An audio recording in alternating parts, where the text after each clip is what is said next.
दोस्तों, तो इस वीडियो में कुछ माइक्रो कैप स्टॉक्स के बारे में बात करने वाले हैं कि क्या आगे इनमें इन्वेस्टमेंट किया जा सकता है और इस तरह की कंपनियों में रिटर्न देने का कितना पोटेंशियल है। तो चलिए वीडियो को शुरू करते हैं। लेकिन इससे पहले कि मैं वीडियो को शुरू करूं, अगर आप इस चैनल पर पहली बार विजिट कर रहे हैं या फिर आपने चैनल अब तक सब्सक्राइब नहीं किया है तो चैनल को सब्सक्राइब कर लें और साथ में वीडियो को भी लाइक कर दें। तो सबसे पहले बात कर लेते हैं पैसालो डिजिटल लिमिटेड के बारे में।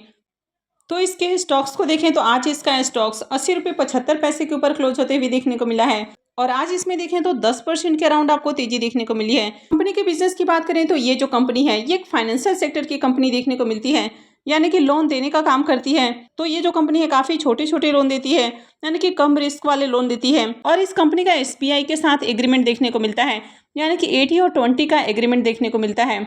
यानी कि लोन का जो पैसा है वो 80% SBI लगाता है और 20% ये कंपनी लगाती है। और उसी तरह जो प्रॉफिट आता है तो 80% जो प्रॉफिट है वो SBI के पास जाता है और 20% जो प्रॉफिट है इस कंपनी के पास रहता है।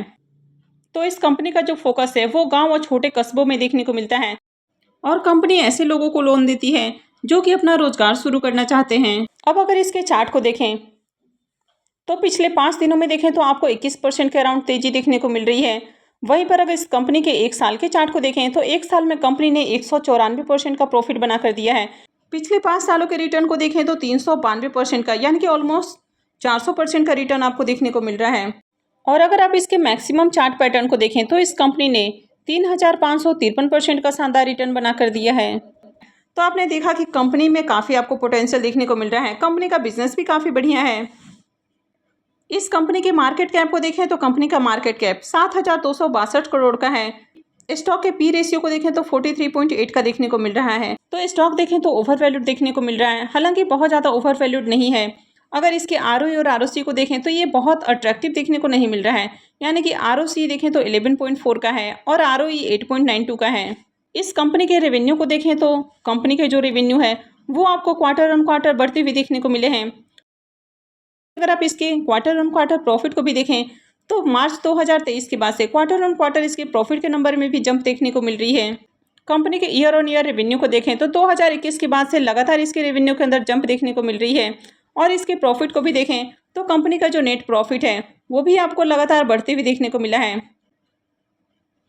तो ओवरऑल देखें तो कंपनी का बिजनेस आपको अच्छा मालूम पड़ रहा है, कंपनी के नंबर्स लगातार इंक्रीज हो रहे हैं। कंपनी के रिजर्व को भी देखें तो ईयर ऑन ईयर कंपनी के जो रिजर्व हैं इसमें भी आपको तेजी देखने को मिल रही है, यानी कि इसके रिजर्व भी बढ़ रहे हैं। अब इस कंपनी में प्रमोटर्स की होल्डिंग को देखें तो कंपनी में जो प्रमोटर्स की होल्डिंग है वो भी आपको कंटिन्यू इंक्रीज होती हुई देखने को मिली है। प्रमोटर्स की होल्डिंग क्वार्टर ऑन क्वार्टर आपको बढ़ती हुई देखने को मिल रही है। तो ये किसी भी कंपनी के लिए बहुत बड़ा प्लस पॉइंट हो जाता है। तो कंपनी के प्रमोटर्स को सबसे ज़्यादा पता होता है कि कंपनी कैसा बिजनेस कर रही है, आगे उसमें फ्यूचर में किस तरह की ग्रोथ आने वाली है। तो कंपनी के प्रमोटर्स अगर लगातार अपनी हिस्सेदारी को बढ़ा रहे हैं तो इसका मतलब है कि कंपनी आगे आपको ग्रो करती हुई देखने को मिलेगी। अब यहाँ पर देखें तो इसमें FIIs और DIIs की भी होल्डिंग आपको देखने को मिल रही है और इनकी भी अच्छी खासी होल्डिंग देखने को मिल रही है, यानी कि अराउंड देखें तो 30% के अप्रॉक्स आपको जो FIIs और DIIs की होल्डिंग है देखने को मिल रही है। वैसे इनकी होल्डिंग देखें तो कुछ कम हुई है, लेकिन अभी भी देखें तो काफ़ी बढ़िया होल्डिंग आपको देखने को मिल रही है और पब्लिक की होल्डिंग 21.54% है। तो यहाँ पर इसके शेयर्स को देखें तो अभी भी इसका जो शेयर है वो अपने ऑल टाइम हाई से करीब 14% डिस्काउंटेड प्राइस के ऊपर मिल रहा है। तो यहाँ पर आपके लिए एक अच्छी बाइंग अपॉर्चुनिटी हो सकती है। हालांकि कंपनी माइक्रो कैप है तो यहाँ पर आपको अपने पोर्टफोलियो का 1 से 2% ही इन्वेस्टमेंट करना है, यानी कि 2030 तक ही बात करें तो इस तरह की जो कंपनियाँ आपको देखने को मिल रही हैं तो ये काफ़ी ज़्यादा इनमें ग्रोथ आपको देखने को मिलेगी। तो इंडिया एक डेवलपिंग कंट्री है और आने वाले सालों में इसमें ग्रोथ की काफ़ी ज़्यादा पोटेंशियल है।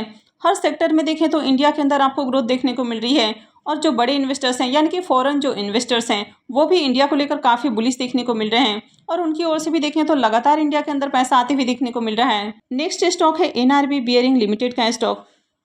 तो ये जो कंपनी है बियरिंग बनाती है, इसके प्राइस को देखें तो आज इसका जो प्राइस है वो 312 रुपये 80 पैसे के ऊपर क्लोज होते हुए देखने को मिला है और आज इसमें करीब 7.5% की तेजी भी देखने को मिली है। अब जैसा कि नाम से ही देखने को मिल रहा है कि कंपनी बेयरिंग बनाती है। अब ये जो कंपनी है ये नीडल रोलर बेयरिंग बनाती है और इंडिया में जो गाड़ियाँ आपको रोड पर चलती हुई देखने को मिलती हैं उनमें 90% से जो ज़्यादा गाड़ियाँ हैं उनमें इस कंपनी के ही बेयरिंग यूज किए जाते हैं। तो कंपनी के बिजनेस को देखें तो कंपनी का बिजनेस काफ़ी शानदार देखने को मिल रहा है।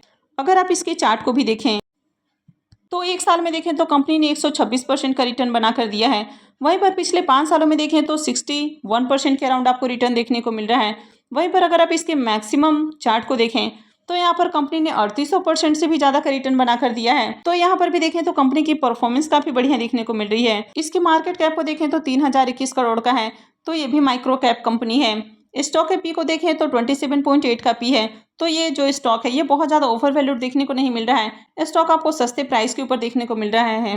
कंपनी के आरओसी और आरओई नंबर को देखें तो दोनों ही नंबर काफ़ी अट्रैक्टिव हैं, यानी कि 15 से एबव देखने को मिल रहा है। तो अगर किसी कंपनी का आरओई और आरओसी आपको 15 से एबव देखने को मिलता है तो वो बढ़िया माना जाता है। अब इस कंपनी के year on year sales number को देखें तो सेल्स के नंबर भी लगातार आपको इंक्रीज होते हुए देखने को मिले हैं। और अगर इसके प्रॉफिट को भी देखें तो कंपनी के जो प्रॉफिट हैं वो भी आपको लगातार बढ़ते हुए देखने को मिले हैं, यानी कि साल दर साल कंपनी का जो प्रॉफिट है वो आपको बढ़ते हुए देखने को मिल रहा है। कंपनी के अगर रिजर्व को भी देखें तो ईयर ऑन ईयर कंपनी का जो रिजर्व है ये भी आपको बढ़ते हुए देखने को मिला है। तो इसके भी फाइनेंशियल देखें तो आपको बढ़िया देखने को मिल रहे हैं। वैसे कंपनी के ऊपर देखें तो करंट में 306 करोड़ के अराउंड आपको कर्ज देखने को मिल रहा है, लेकिन कंपनी के ऊपर जितना कर्ज है उससे कहीं ज़्यादा रिजर्व है, तो ये एक प्लस पॉइंट हो जाता है। तो इस कंपनी में भी देखें तो प्रमोटर्स की होल्डिंग अभी आपको 50.67% देखने को मिल रही है। और यहाँ पर भी देखें तो क्वार्टर ऑन क्वार्टर कंपनी के जो प्रमोटर्स की होल्डिंग है ये भी आपको लगातार इंक्रीज होती हुई देखने को मिली है। अगर एफआईआईस की होल्डिंग को देखें तो इनकी होल्डिंग 14.31% है और डीआईआईस की होल्डिंग 19.69% है। तो यहाँ पर अगर डीआईआईस की भी होल्डिंग को देखें तो इनकी होल्डिंग भी इंक्रीज हुई है और पब्लिक की होल्डिंग इसमें 15.32% है। एनआरबी पेयरिंग के भी अगर आप प्राइस को देखें तो इसका जो प्राइस है वो अपने ऑल टाइम हाई से 23% से ज़्यादा डिस्काउंटेड प्राइस के ऊपर देखने को मिल रहा है। हालांकि यहाँ पर आपको 22% के अराउंड देखने को मिल रहा है, लेकिन ये एक्चुअल में 23% से भी ज़्यादा डिस्काउंटेड प्राइस के ऊपर देखने को मिल रहा है। अब यहाँ पर भी देखें तो कंपनी का बिजनेस आपको अच्छा देखने को मिलता है। कंपनी यहाँ पर हर तरह के बेरिंग्स बनाती है, यानी कि बॉल और रोलर इन दोनों तरह के बेरिंग्स बनाती है।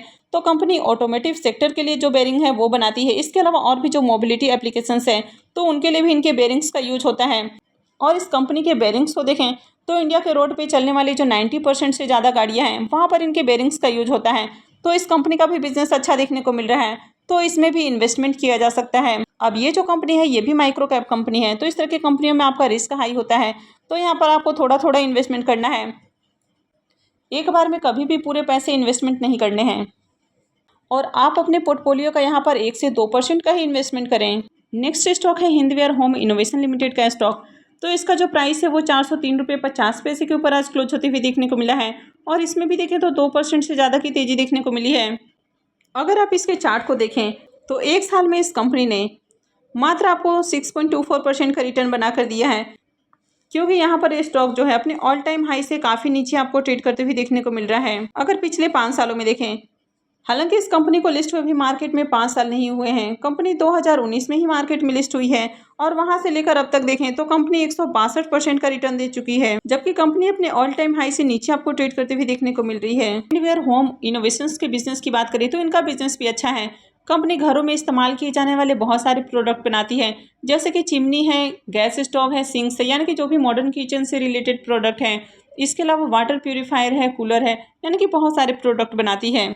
और ये जो कंपनी है हाल ही में डिमर्ज होती हुई देखने को मिली है। तो इसकी जो पेरेंट कंपनी है HSIL लिमिटेड, तो उससे कंपनी डिमर्ज होकर हाल ही में मार्केट के अंदर आपको देखने को मिली है और इस कंपनी का जो नाम है वो आगे सौम्या होम इनोवेशन लिमिटेड होने वाला है। इस कंपनी के मार्केट कैप को देखें तो 2,939 करोड़ का मार्केट कैप है। स्टॉक के पी को देखें तो 61.7 का है, तो ये भी आपको ओवर वैल्यूड देखने को मिल रहा है। ROE और ROC नंबर को देखें तो दोनों ही नंबर बहुत अट्रैक्टिव नहीं है। ROC 14.7 का है और ROE 10.3 का है। इस कंपनी के year on year sales number को देखें तो कंपनी के सेल्स लगातार आपको बढ़ते हुए देखने को मिले हैं। कंपनी के अगर प्रॉफिट नंबर को भी देखें तो कंपनी के जो प्रॉफिट हैं इसके अंदर भी शानदार जंप आपको देखने को मिली है। कंपनी के प्रॉफिट को भी देखें तो कंपनी के प्रॉफिट के अंदर भी आपको जंप देखने को मिली है, लेकिन फाइनेंशियल 2023 से देखें तो इसके प्रॉफिट के नंबर के अंदर गिरावट देखने को मिली है। इस कंपनी में शेयर होल्डिंग पैटर्न्स को देखें तो प्रमोटर्स की होल्डिंग कांस्टेंट आपको देखने को मिल रही है। वहीं पर अगर FIIs की होल्डिंग को देखें तो FIIs की होल्डिंग लगातार इंक्रीज हुई है, DIIs की होल्डिंग को भी देखें तो DIIs की भी होल्डिंग लगातार इंक्रीज होते हुए देखने को मिली है। अब FIIs और DIIs भी अपनी होल्डिंग को बढ़ा रहे हैं, तो इसका मतलब है कि कंपनी में जरूर कुछ ऐसा होने वाला है, यानी कि कंपनी में आगे कुछ ऐसी ग्रोथ होने वाली है जिसके बारे में मुझे और आपको नहीं पता है। तो इसके कारण उनकी जो होल्डिंग है वो लगातार इंक्रीज होते हुए देखने को मिल रही है। पब्लिक की होल्डिंग को देखें तो ये 31.27% है, यानी कि पहले के मुकाबले कम हुई है। तो इस कंपनी के चार्ट को देखें तो अगर एक साल में देखें तो ये जो कंपनी है वो अपने ऑल टाइम हाई से करीब 38% आपको डाउन देखने को मिल रही है।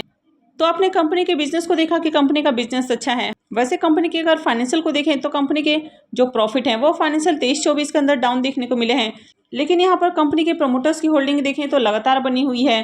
कंपनी में जो FIIs और DIIs की होल्डिंग है वो लगातार इंक्रीज हो रही है, तो यहाँ पर आपके लिए भी एक बाइंग अपॉर्चुनिटी हो सकती है। अब ये जो कंपनी है कंपनी छोटी देखने को मिल रही है और कंपनी को मार्केट में लिस्ट हुए ज़्यादा समय नहीं हुआ है। कंपनी 2019 में ही लिस्ट हुई है। तो अगर आप इस तरह के जो माइक्रो कैप कंपनी है इनमें इन्वेस्टमेंट करके रखते हैं तो ये आने वाले सालों में आपको मल्टीबैगर रिटर्न बनाकर दे सकते हैं। तो आई होप कि आपको वीडियो अच्छी लगी होगी। तो अगर आपने वीडियो को अब तक लाइक नहीं किया है तो वीडियो को लाइक कर दें और चैनल भी सब्सक्राइब करके रखें। और वीडियो को अंत तक देखने के लिए आप सबका बहुत बहुत धन्यवाद।